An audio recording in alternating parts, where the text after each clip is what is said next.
Dios en esta maravillosa noche bendiga a su pueblo. Amén. El ser humano por naturaleza estigmatiza, como que coloca en un molde las personas, las circunstancias. Pero hay algo que en esta noche te quiero decir, y es que Dios no puede estar en un molde según nuestra forma de pensar. Dios es algo que sobrepasa, dice la Biblia, todo entendimiento. Y vamos a hablar desde el pastor hasta el inconverso. Tal vez muchas personas se imaginan al pastor como si no tuviera problemas, como si el pastor de pronto viviera una vida color de rosa. Eso muchas veces pasa en la iglesia. Miran a los pastores como personas perfectas, que no discutimos entre la esposa conmigo, que no hay de pronto discusiones en la casa, porque ¿cómo así si son los pastores? ¿Verdad? Entonces pasa con la iglesia hacia los pastores, pero al salir de esa puerta hacia afuera, pasa en las familias hacia usted que se congrega. Entonces, por el hecho de tú congregarte, por el hecho de tú asistir a la iglesia, te dicen, ¿y eso que eres evangélico? Porque te estigmatizan. Entonces, tú no puedes estar triste, tú no puedes estar molesto, tú no puedes estar inconforme, no puedes opinar con autoridad en la casa porque te dice, ¿y eso que eres evangélico? ¿Verdad? Pero ya saliéndonos del pastorado, saliéndonos de la congregación, hay un detalle aún con el mismo inconverso. Nosotros como personas podemos estigmatizar a alguien y considerar que ese alguien nunca va a avanzar. ¿Por qué? Porque conocemos a alguien que se parecía a ti y así como tú, era tu abuelo o era tu papá. Entonces nos armamos ese prototipo de la película de Hollywood y estigmatizamos a las personas. Con el tiempo eso va causando en nosotros desánimo. Desánimo al no sentirnos tal vez respaldados, apoyados por las personas que amamos. Es para nosotros fácil decir, simplemente iba a la iglesia por ir. No conoció nunca a Dios. Porque siempre nuestra mente estigmatiza, encasilla, busca un molde para simplificar o justificar ciertas acciones de algunas personas. Pero resulta que con una historia que te voy a relatar, vas a entender lo complicado que es esto. Imagínate por un momento el Museo del Diablo, donde Satanás tiene todas sus mejores armas. La apatía, tiene un pequeño polvito que él utiliza solamente en los cultos. Se llama sueñito sabroso. ¿Ah? Aparte de ese polvillo tiene otras armas. Por ejemplo, los pleitos, las iras, las disensiones. Todo este tipo de cosas él la tiene en su museo. Y él un día, Satanás mostrándole como a sus generales espirituales del infierno, le dice, todas estas armas durante siglos han sido letales en contra del ser humano. Las divisiones, los intereses financieros que han causado separaciones, rupturas, hijos han deseado que sus padres se mueran por la vanagloria, por el amor hacia el dinero. Todas esas armas comenzó a mostrárselas. Pero resulta que llegó a un lugar donde era como el centro de ese museo. Había alrededor unos demonios cuidando esa arma letal, cubierto con tal vez un velo, pero lo cuidaba tanto porque era el arma más letal que él utiliza. Aquel general le dice, pero esta arma tan peligrosa que la tienes de esa manera, y él dijo, sí, esta es mi arma preferida. Pero con ansiedad el general le insiste, quiero conocer esa arma. Y efectivamente el mismo diablo, cuando quita aquel velo de aquel arma, había unas letras grandes que decía desánimo. Porque no necesitas ser cristiano para estar desanimado. No necesitas ser un pastor para estar desanimado. Muchos de nosotros hemos entrado en desánimo en el trabajo. Hemos entrado en desánimo en nuestra relación con la pareja. Hemos estado en desánimos en tantas circunstancias de nuestra vida, al punto que el desánimo produce apatía para hacer algo. Entonces te desanimaste en Dios. Tal vez dejaste de orar y cuando viniste a ver ya no querías ir a la iglesia. Pero todo comenzó por algo muy pequeño aparentemente. Algo tan sencillo, tan normal, que es el desánimo. Resulta que el desánimo es producido por algunos puntos que te quiero resaltar, pero te voy a dar el problema y te voy a dar hoy la solución. Porque para eso venimos, amén, para edificarnos en el Señor. Yo creo que el primer punto que nosotros como iglesia tenemos que entender de aquellas cosas que nos producen desánimo es muchas veces, y yo lo voy a llamar de esta forma, pero quiero que usted comprenda que estoy tratando de simplificar conceptos y llegarle a tantas edades a la vez en medio de este mensaje. Y creo que lo primero que puede causar desánimo en una persona es sentir esa persona que es un Mesías, un Salvador. Aquel que se siente el Redentor, aquel que quiere ayudar a todos y todo lo da. Y llega un momento en que eventualmente el ser humano, tan plagado que está de tantos vacíos y errores, te comienza a fallar. Y es allí donde comienzas a sentir un desánimo. Entonces lo que alguien te hizo hace 10 años, te lo hizo otra persona hace 9 años. Y después otro te lo hizo hace 8 años. Otros 7 años llegaste a Dios y creíste que en la iglesia ibas a encontrar un paraíso, ibas a encontrar el cielo en la tierra.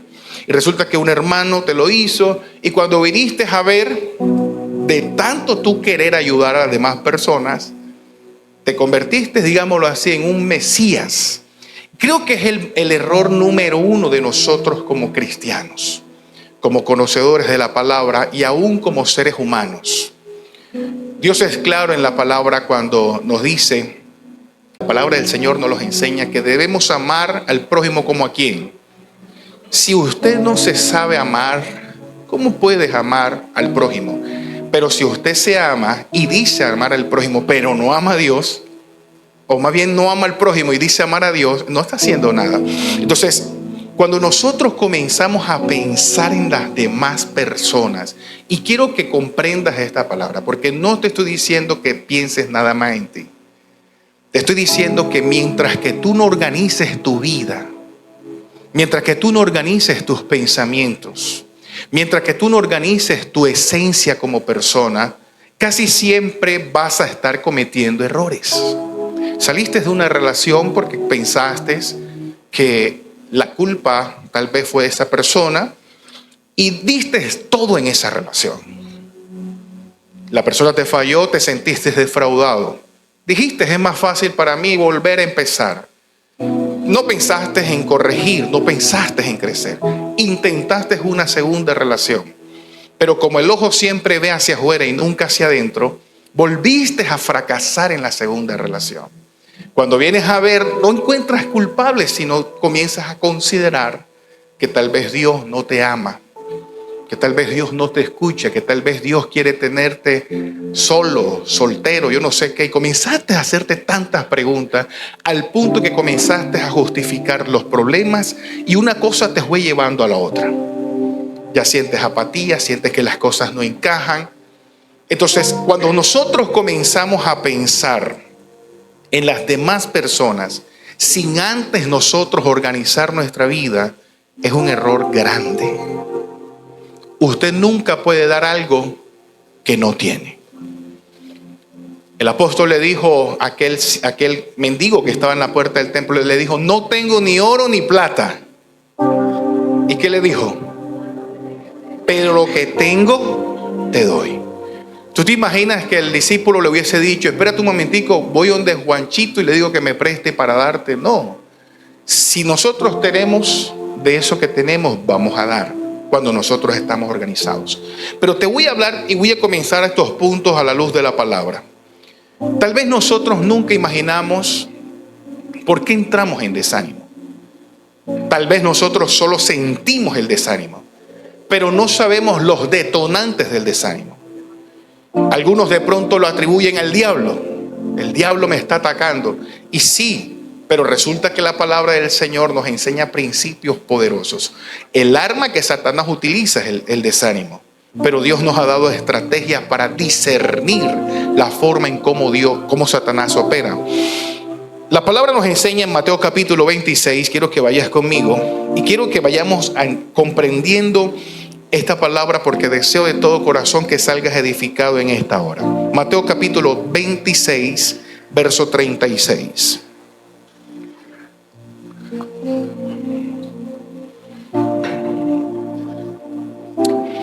Dice la palabra del Señor en el nombre del Padre, del Hijo y del Espíritu Santo, Mateo capítulo 26, verso 36.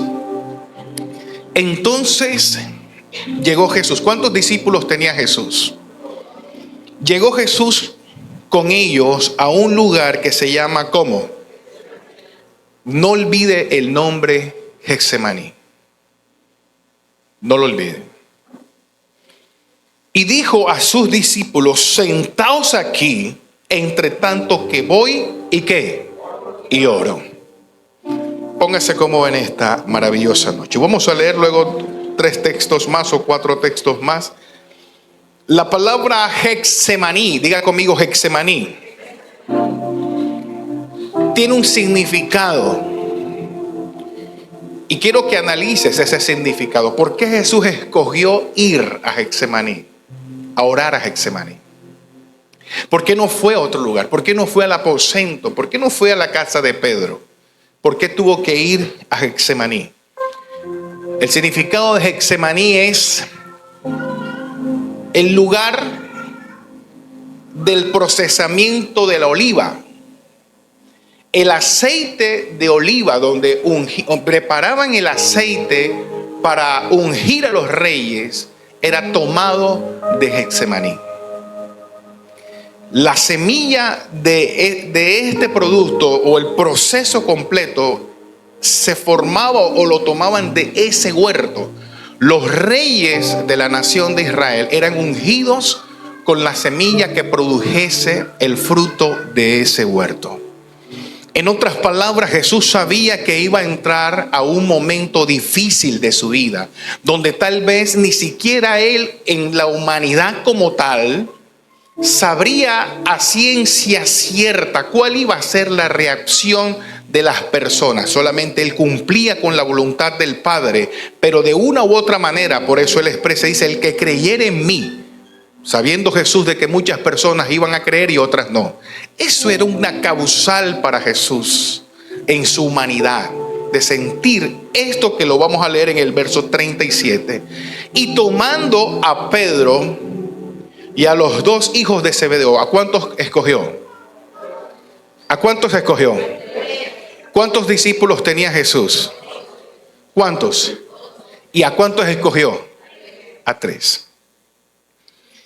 Jesús llega hasta el huerto del procesamiento de la oliva, del lugar del procesamiento. Diga conmigo, lugar de proceso.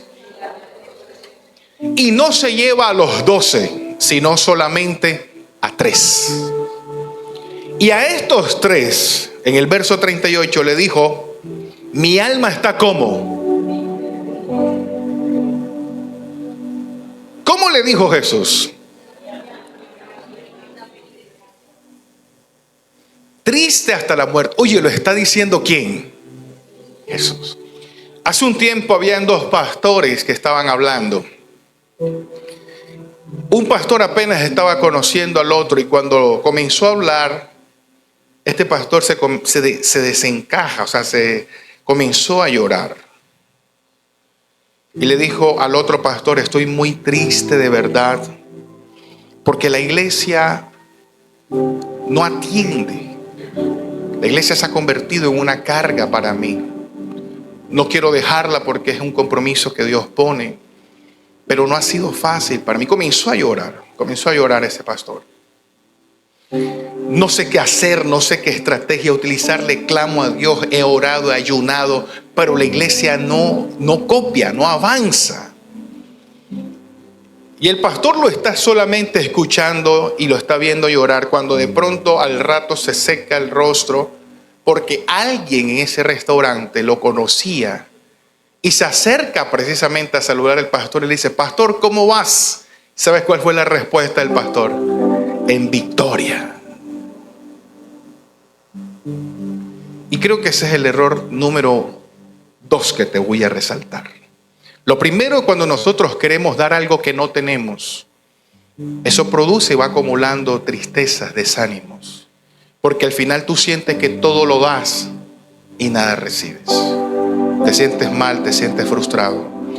Y lo segundo es cuando nosotros negamos el estado en que estamos. Pero quiero que entiendas esto. Esto no es hablar derrota, porque eso fue el error que nos enseñaron por años y causaron un daño grave en la iglesia. ¿Y sabes cuál es? Una iglesia oprimida. Entonces, tanto llegó ese momento que muchas personas, hasta cuando están orando, que están en el molino, en el proceso, están orando y le dicen al Señor: Padre, yo estoy en victoria, Señor. Y Dios te está escuchando y dice: pero ¿cómo así que estás en victoria? Estás en el proceso, que es diferente. Y que te voy a dar la victoria es diferente. Pero todavía estás en la prueba. Entonces, pastor, ¿cómo hay que manejar esa situación? ¿Qué tengo que decir? ¿Tengo que declarar derrota? No. Pero ya cuando nosotros comenzamos a hablar con claridad en el estado en que estamos, ya nos sentimos un poco más aliviados, porque nos estamos desahogando como persona. No hay una cosa más terrible que guardar la opresión, que quedarse callado. Pero aquí viene lo tercero que Jesús nos está enseñando. Jesús, aunque tenía 12 discípulos, solo escogió Jesús, en vez de llevar, no todo el mundo califica para que te abras, y a los 2 hijos de Zebedeo. En vez de llevar a esos 2, se hubiese llevado a Tomás. ¿Qué crees tú que iba a pasar? Cuando Jesús le dice a Tomás: mi alma está muy triste hasta la muerte. Me imagino que Tomás le iba a decir: yo sabía que tú no eras el Cristo.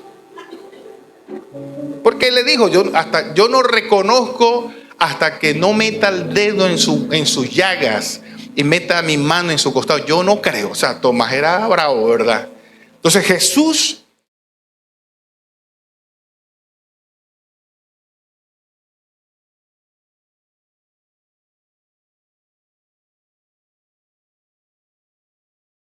supo escoger entre sus discípulos 3 personas para declarar su estado real. Entonces, el problema es cuando nosotros estamos pasando por momentos difíciles, nos encerramos en el cuarto. Peor aún, nos apoyamos con los familiares, y aún cuando no son cristianos. Entonces, cuando no son cristianos y tú vienes a la iglesia, te dice: oye, pero tú no vas a la iglesia. O sea, en vez de aparentemente darte una palabra de ánimo, lo que están haciendo es desanimarte, ¿verdad?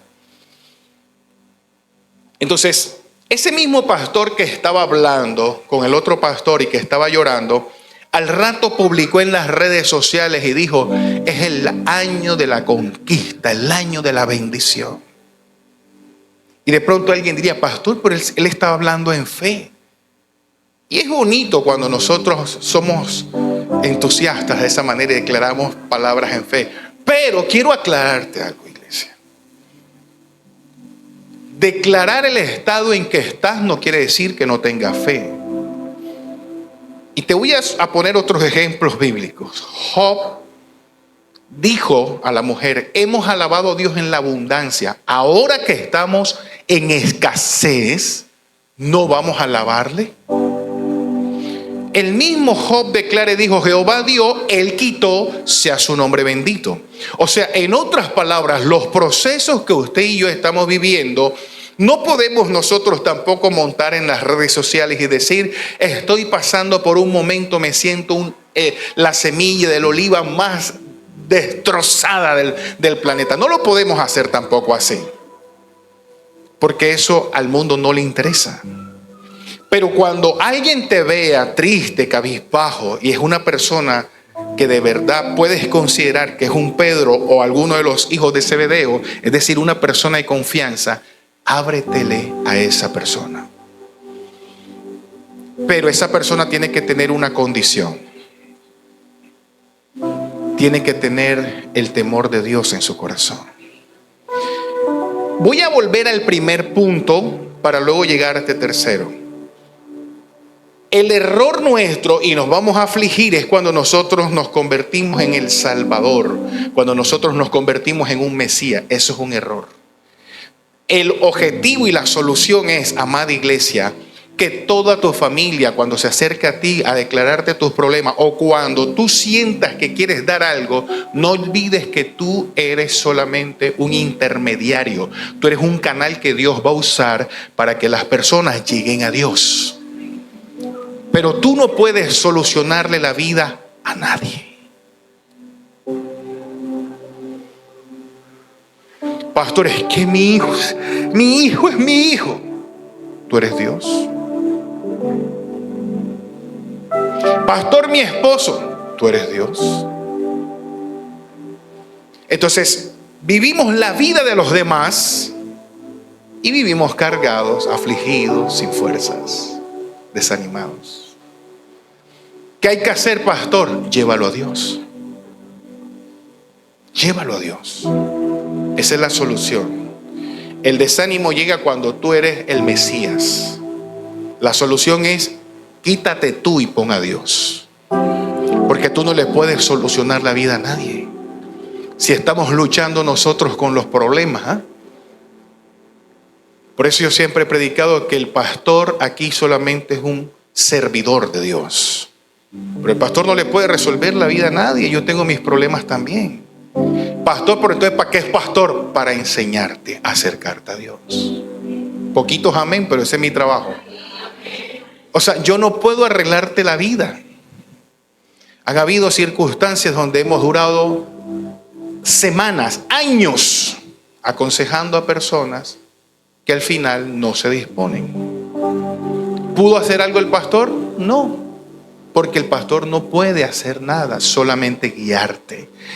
Entonces, en este tercer punto que te estoy hablando, estos hijos de Zebedeo y este Pedro, casi siempre lo vas a encontrar es aquí, en la casa de Dios. Pero no todo el mundo. Acuérdate, eran 12 y ¿cuánto escogió Jesús? 3. Escogió a Pedro. Usted sabe que Pedro andaba muy pegadito a Jesús, ¿verdad? Alguien dijo y que, pastor, yo sé por qué Pedro negó a Jesús. Ay, ¿por qué lo negó? Porque le sanó a la suegra.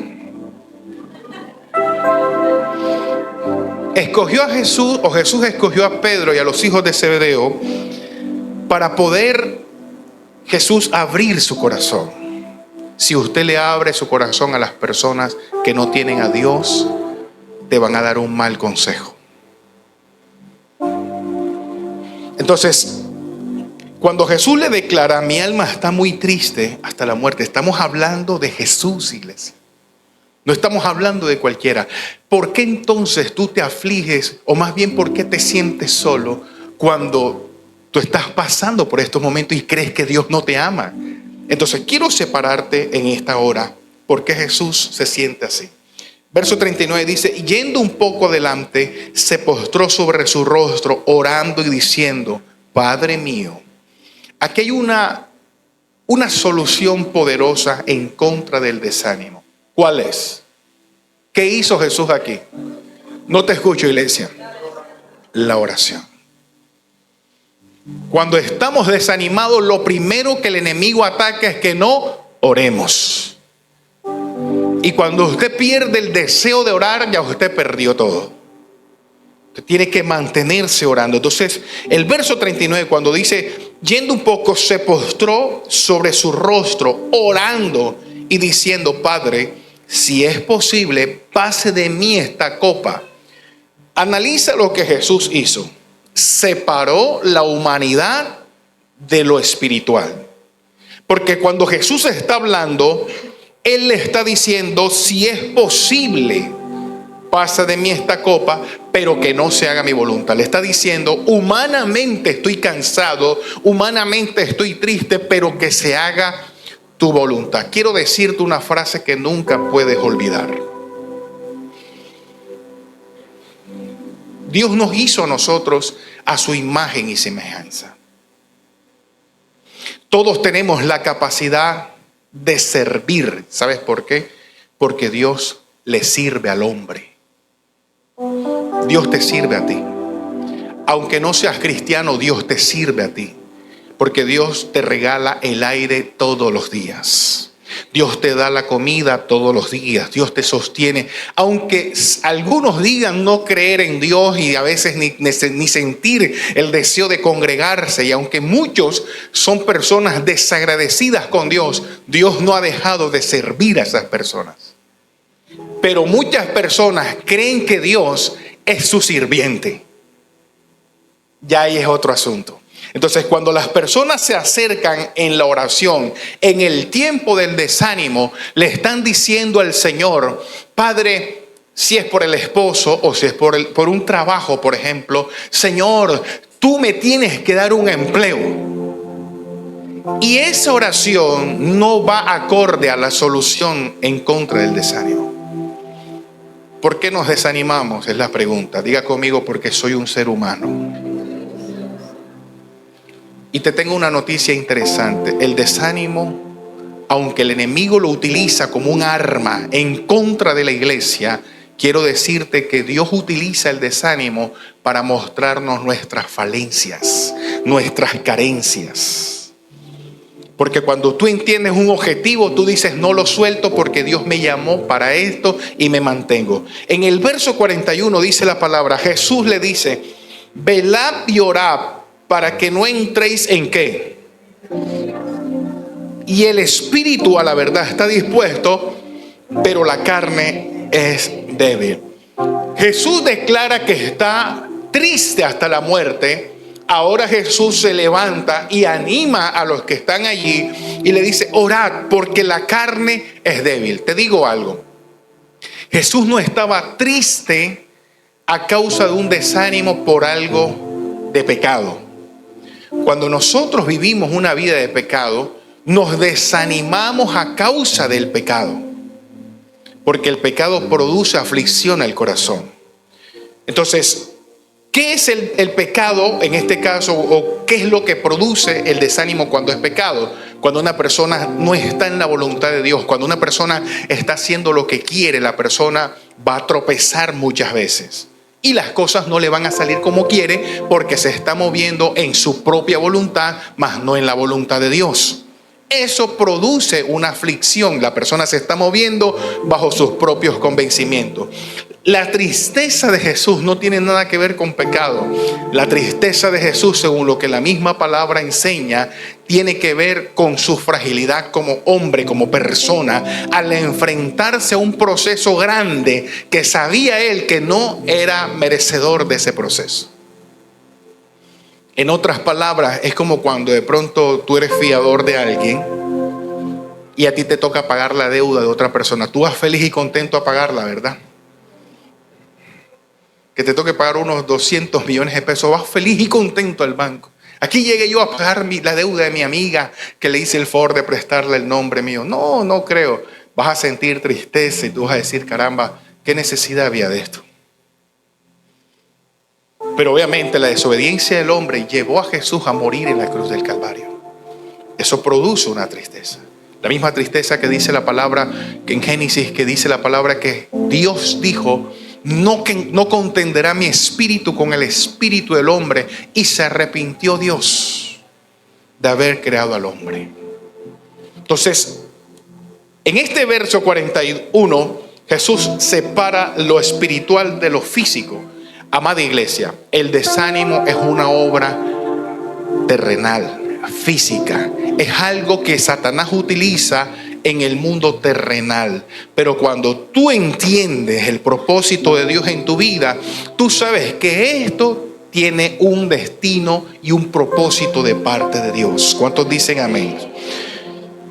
Ves conmigo a Santiago capítulo 1, verso 2. Santiago capítulo 1, verso 2. Dice la palabra: hermanos míos, tened por sumo gozo cuando os halléis en ¿qué? Podríamos decir que el desánimo también es considerado una prueba. Desánimo para seguir con tu familia, desánimo para cuántas personas no se sienten hastiadas de algo, aburridos de que las cosas... Eso podríamos llamarle como una prueba. Lo tremendo es que detrás de la prueba hay una tentación. Y la misma palabra dice: tened por sumo gozo cuando os halléis en diversas pruebas, sabiendo que la prueba de vuestra fe produce paciencia, mas tenga la paciencia su obra completa, para que seáis perfectos y cabales. Y cuando la palabra dice perfecto, no está hablando a lo que nosotros en nuestro molde nos imaginamos de perfección, que no cometa errores. No, cuando se refiere en este pasaje a la palabra perfecto, se está refiriendo que no nos vamos a mover bajo nuestra voluntad, sino bajo la dirección de Dios, que es buena, agradable y perfecta. Entonces, cuando usted y yo nos movemos bajo la voluntad de Dios, nos movemos bajo su perfecta obra, y las decisiones que estamos tomando son acertadas. Aunque cometamos errores, esos errores nos van a ayudar a hacer ¿qué? Como lo dice ahí mismo en ese verso 4, a ser cabales, a ser entendidos. Entonces, te hago una pregunta: ¿aprendiste de un proceso? ¿O todavía Dios tiene que usar unos cuantos batazos más para poder aprender?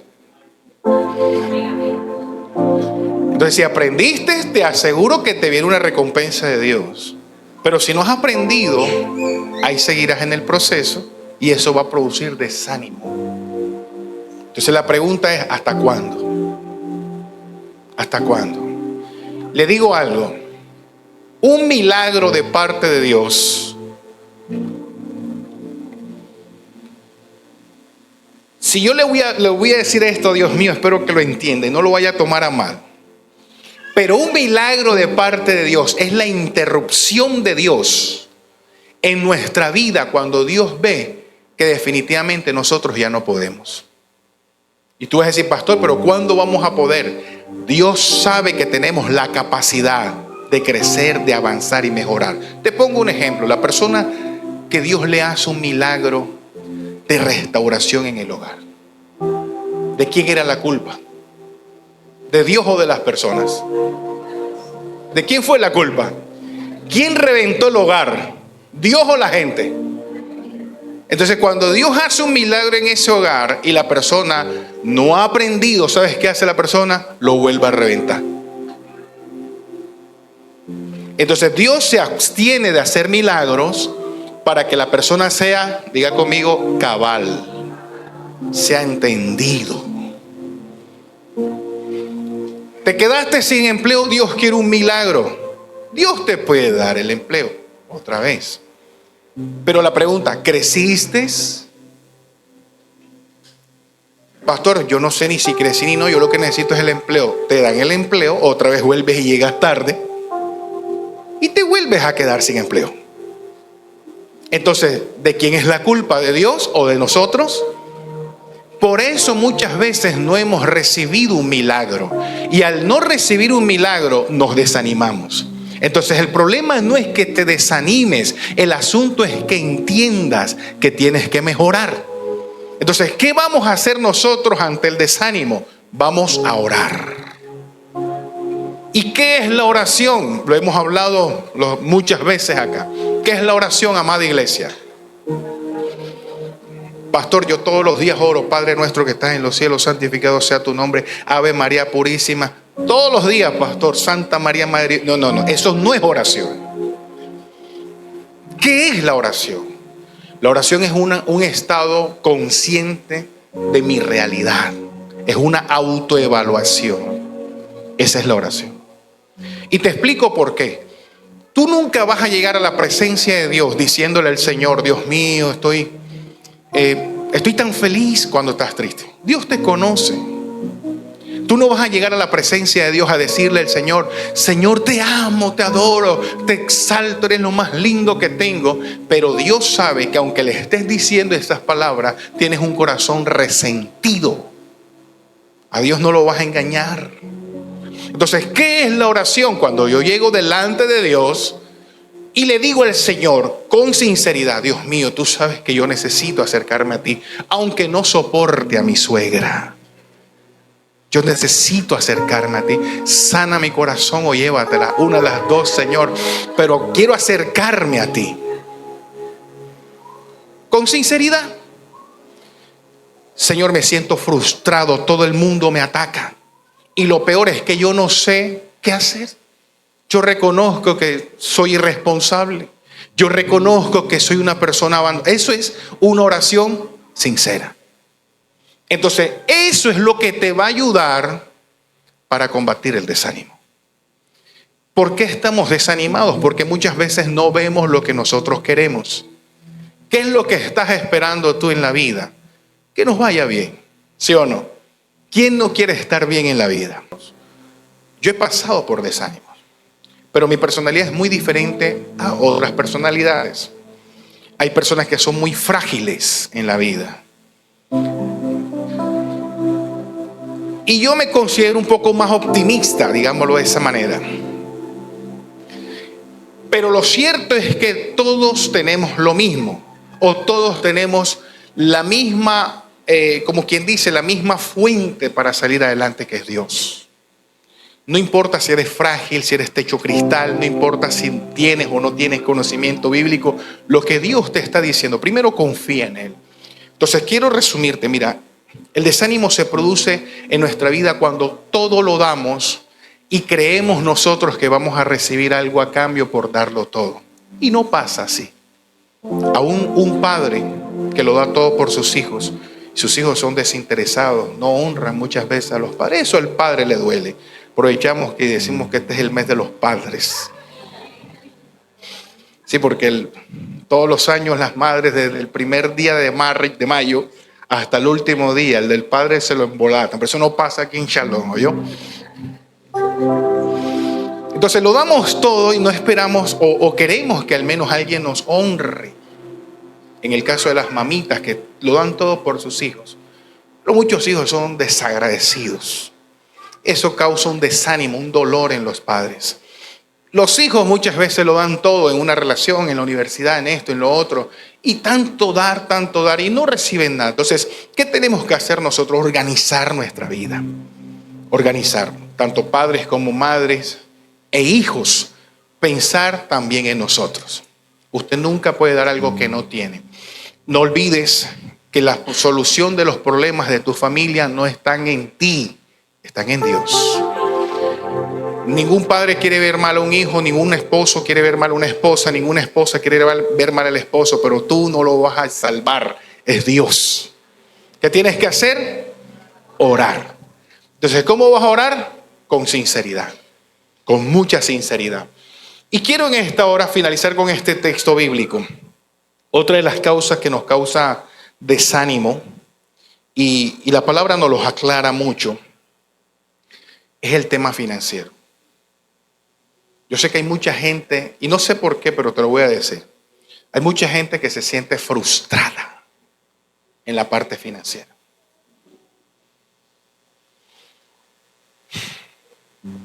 Santo Dios.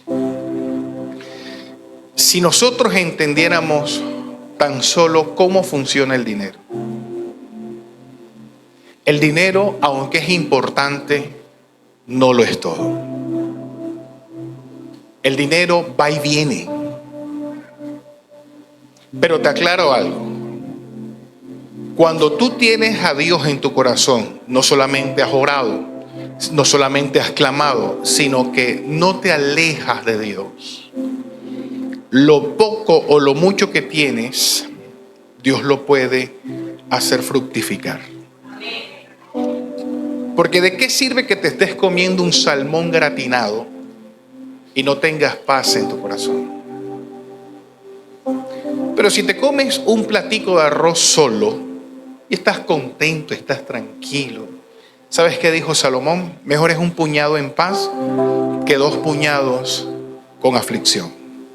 Prefiero un puñado en paz que 2 con aflicción. Y en Juan capítulo 15, verso 4, nos dice la palabra, Juan 15, 4.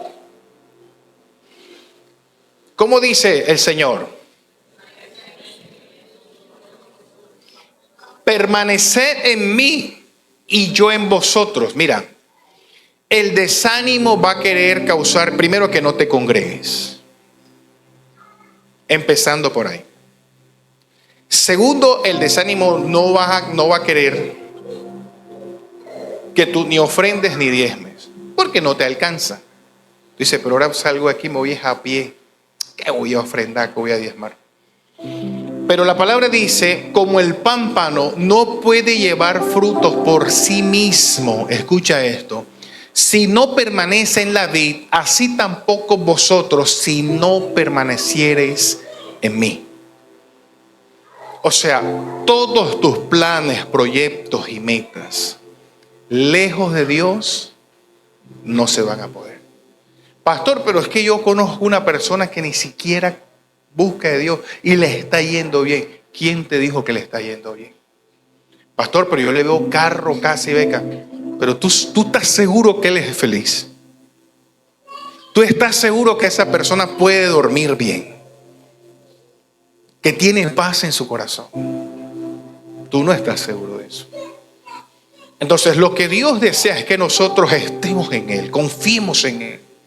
Que a pesar que nosotros tengamos problemas, procesos, nosotros aprendamos a permanecer en Él. Lo dice la palabra, permanecer en mí. No se trata de usted buscar a Dios solamente cuando tiene problemas. Porque listo, lo buscaste ahora que tiene el problema y después Dios te resolvió y volviste otra vez y otra vez vuelves a tener problemas. Porque el problema no es el milagro. El problema somos nosotros. Por eso te dije que un milagro es una interrupción de Dios ante una incapacidad nuestra. Cuando nosotros no podemos, Dios hace el milagro. Pero Dios te quiere llenar de conocimiento, sabiduría. ¿Sabes para qué? Para que evites precisamente un milagro. Tú decís, pastor, pero ¿cómo vamos a evitar un milagro si los milagros son la mayor bendición de parte de Dios? La mayor bendición de Dios es su dirección en tu vida. Que cada palabra que le dejas a tus hijos sean de parte de Dios. Y que tus hijos crezcan bajo el temor y la presencia de Dios. Eso es lo que Dios quiere. Pero ¿cuándo entonces entraría un milagro? Cuando tus hijos están perdidos en droga, en alcohol. Entonces ahí necesitas un milagro de parte de Dios. Pero ya Dios te había dicho, hey, yo te quiero guiar para que los formes. O sea, no hay necesidad de que tus hijos se pierdan. No hay necesidad que tengas deudas. No hay necesidad. Si aprendemos nosotros a ofrendar, a diezmar. Pastor, ¿por qué dice eso si el mensaje estaba bonito hasta que llegó allí? Porque es la parte que más nos duele. Recuerda que Dios estipula estos principios como formación de obediencia en nosotros. Pregúntale a Dios por qué puso el dinero. No, solamente pregunta a Dios por qué pusiste el dinero. Porque nos duele, porque más va a ser. Pero esa es la parte que nosotros tenemos que entender. ¿Por qué vivimos endeudados? Porque hemos aprendido nosotros a ser con Dios desobedientes. Vivimos endeudados. Pastor, pero si yo ofrendo y diezmo y tengo deuda, entonces soporta. Dice la palabra del Señor aquí mismo. En Santiago, vamos a Santiago. Ahí mismo en Santiago, lo leímos ahorita, 1:2. Lo leímos ahorita, hermanos míos, tened por sumo gozo cuando halléis en diversas pruebas, sabiendo que la prueba de vuestra fe produce paciencia. Dios te está probando para algo grande. Porque si bien es cierto, el milagro es la interrupción de Dios ante nuestra incapacidad, la prueba es la preparación de Dios para algo grande. A ver, usted haría un negocio, siempre pongo este ejemplo, usted haría un negocio con un niño. Usted le dice al niño, mi hijo, te voy a dar, a su hijo de 10 años, te voy a dar 20 millones de pesos, inviértelo. ¿Usted haría eso con su hijo de 5 años? ¿Lo haría? ¿Por qué no? No tiene la capacidad, ¿sí o no? La prueba te llena de capacidad. Si estás pasando por deudas, aprende a serle fiel a Dios ahora que no tienes, para cuando tengas, tú recuerdes de dónde Dios te sacó. Porque aquel que no le es fiel a Dios en lo poco, no lo va a hacer en lo mucho. Pero si tú lo eres en lo poco, Dios te pondrá en lo mucho y recordarás de dónde Dios te sacó.